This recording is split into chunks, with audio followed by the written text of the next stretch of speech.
Hey guys, it's Urban Rivals Master here, and today I'm going to do a card review of El Gringo. El Gringo is an all-star, as you can tell, and he starts out 4-1, then 6-2, 6-5, and then he gets to 6-7 with an ability of -2 opponent power minimum 6, and a bonus of -2 opponent power minimum 1. Okay, so from the looks of it, he looks pretty dominant, to be honest. With his ability, he looks like he can take down people with 8 power easily. He looks like he can take down people with 7 power easily. He looks like a great card.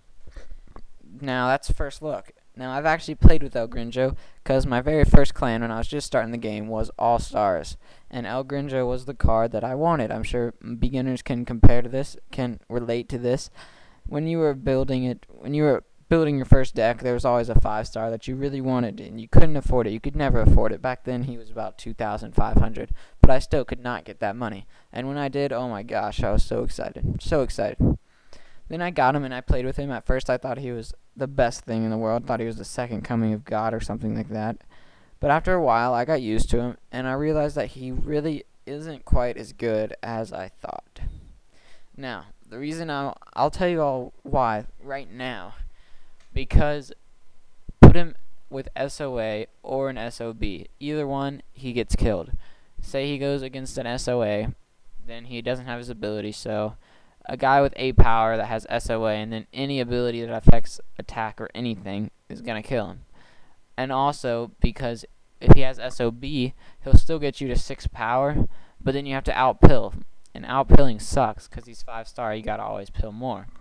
So he's like one of those power reducers that's like a 5-8 with -3 opponent power minimum 5 that they always suck pretty much because attack manipulation just dominates them. He can turn into that a lot. So he is a good card. He will help you out. In Elo, I would rate him about like 8 out of 10 maybe, and then in Type 2. In Type 2, he's a need for an all-star. I won't lie there. In Type 2, you need him, Oya, Hammer, all those guys. High damage. He does have high damage. The 7 is very nice. I love the 7.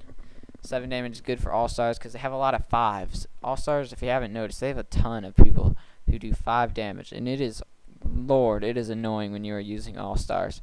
Because you can't get a 2-hit KO unless you draw a 7, which there's only like 3 of them in the clan.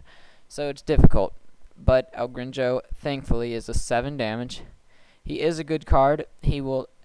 Oh, another thing I wanted to point out is even when you do have an opponent like take Murray, I think is his name, from, is it Murray? I don't know. The Sacrome guy that's an 8-2 with +3 life. I think it might be Murray. And take a Sacrome who has 8 power, and then El Gringo will get him to 4 power. But then unless you're using 4, 5 or more pills, El Gringo will still be at a loss. Because we're only 2 pills up. Well, we are only 2 power up, and they have attack manipulation. So attack manipulation also really hurts this guy. But in addition, it also hurts all the all-stars, but this guy even more just because of his low power of 6, which is low for a 5-star, very low. If he had 7 power, this would be a completely different review. So overall, what I did is I actually turned to Oya instead of El Gringo. I dropped El Gringo from my deck and got Oya. I think he's more stable, if you will. He's better against SOA, and he obviously is good against SOA. He has no ability. He's a 7-7, -2 opponent power. I find him better than El Gringo. I recommend him over El Gringo. He's cheaper than El Gringo. But I guess it all depends on personal preference. This guy, a lot of people can use him very well. I've seen him in battle with other people, and he's dominated me before, quite frankly. But typically, I would recommend Oya to them. So in Elo, I'll give him an 8 out of 10. He's not my favorite in Elo.